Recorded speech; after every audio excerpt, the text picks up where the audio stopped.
दोस्तों, हाल ही फिलहाल में मध्य प्रदेश में एक बहुत बड़ी ट्रेजेडी होती है। एक दर्दनाक किस्सा।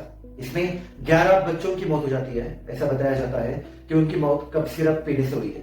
उसकी वजह से भारत देश के टोटल 5 राज्यों ने अभी कफ सिरप की बिक्री, वितरण और उसका इस्तेमाल पे पूरी तरीके से रोक लगा दी गई है।